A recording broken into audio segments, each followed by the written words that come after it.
오늘은 갈라디아서의 말씀입니다.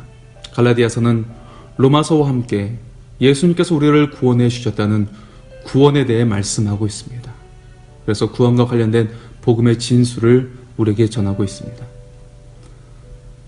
특히 갈라디아서는 로마서의 요약본이라고 말할 수가 있습니다. 오늘은 갈라디아서 2장 11절에서 21절의 말씀입니다. 본문의 말씀은 믿음으로 의롭게 된다는 말씀을 우리에게 전하고 있습니다. 곧 믿음으로 구원을 받는다는 말씀입니다.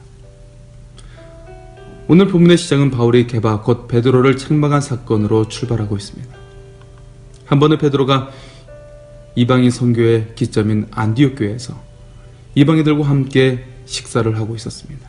그러던 중에 유대인 몇이 온다는 말을 듣고 두려워하여 밥을 먹다가 일어나게 된 것입니다.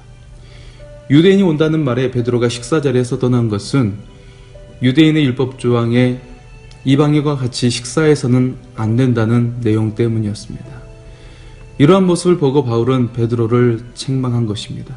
곧 복음을 진심으로 실천하지 못한 것에 대해 책망했습니다. 진실보다 중요한 것은 태도란 말이 있습니다. 곧 그리스도의 사랑을 실천하는 태도인 것, 혹 말씀을 중요시하면서 내 형제 자매를 사랑하지 않는 것은 앞뒤가 맞지 않는 것입니다. 누구든지 하나님을 사랑하노라 하고 그 형제를 미워하면 이는 거짓말하는 자니 보는 바 그 형제를 사랑하지 않은 자가 보지 못하는 바 하나님을 사랑할 수가 없느니라. 요한일서 4장 20절은 우리에게 말씀합니다. 바울은 복음을 받고 복음에 진실된 자는 더 이상 율법에 매이지 않고 형제를 사랑하게 된다고 전하고 있습니다. 그래서 16절 이하의 말씀에서 바울은 사람이 의롭게 되는 것은 율법을 행하는 행위로 되는 것이 아니라 예수 그리스도를 믿는 믿음으로 의롭게 되는 것임을 강하게 전하고 있습니다. 16절의 말씀입니다. 사람이 의롭게 되는 것은 율법의 행위로 말미암음이 아니요 오직 예수 그리스도를 믿음으로 말미암는 줄 알므로 우리도 그리스도 예수를 믿나니 이는 우리가 율법의 행위로서가 아니고 그리스도를 믿음으로써 의롭다함을 얻으려 함이라. 율법의 행위로서는 의롭다함을 얻을 육체가 없느니라. 여기에서 의롭게 된다는 것은 흠이 없는 완전 무결한 상태를 말하는 것이 아닙니다. 비록 흠이 있지만 흠이 없는 것으로 인정받는 상태입니다. 이는 그리스도를 믿는 자들에게 베풀어지는 하나님의 주권적인 은혜입니다. 그래서 바울은 예수 그리스도의 은혜로 구원을 받았음을 반복하며 우리에게 전하고 있습니다. 17절에서 그리스도 안에서 의롭게 되었다고 말합니다. 바울은 다메섹 도상에서 회개하여 그의 새로운 생애는 그리스도 안에서 이루어졌습니다.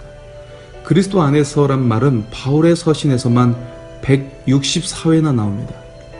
우리가 그리스도를 믿어 회개하여 지금 우리의 삶이 그리스도 안에 거하고 있는지를 점검해야 합니다.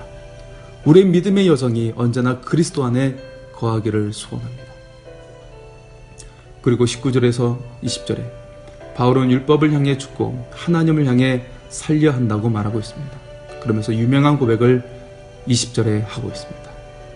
내가 그리스도와 함께 십자가에 못 박혔나니 그런즉 이제는 내가 사는 것이 아니요 오직 내 안에 그리스도께서 사시는 것이라. 이제 내가 육체 가운데 사는 것은 나를 사랑하사 나를 위하여 자기 자신을 버리신 하나님의 아들을 믿는 믿음 안에서 사는 것이라. 나를 사랑하사 나를 위하여 자기 몸을 버리신 하나님의 아들을 믿는 믿음 안에서 사는 것이라고 바울은 고백하고 있습니다. 그리스도 안에서 엔 크리스토. 우리 신앙의 삶은 결국 그리스도 안에서 사는 것입니다. 우리 힘으로 할 수 있습니까?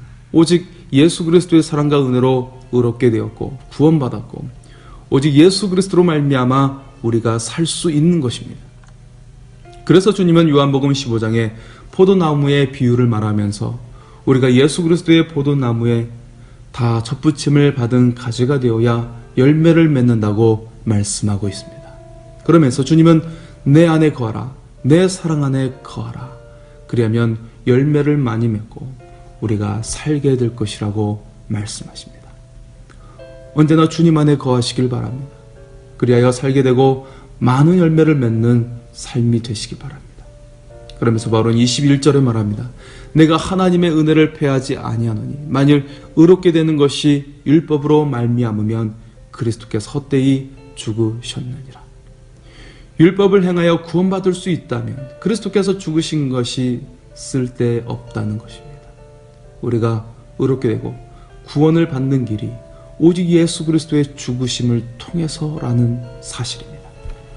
오늘 우리는 다시 한번 우리를 향하신 주님의 사랑과 희생을 기억할 수 있기를 바랍니다. 내가 짊어져야 할 죄의 형벌을 주님께서 대신 짊어지셨습니다.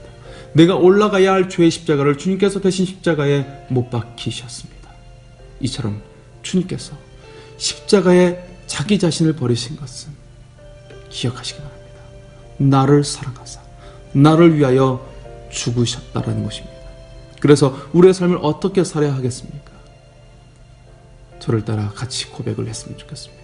나를 사랑하사 나를 위하여 자기 자신을 버리신 하나님의 아들을 믿는 믿음 안에서 사는 것입니다.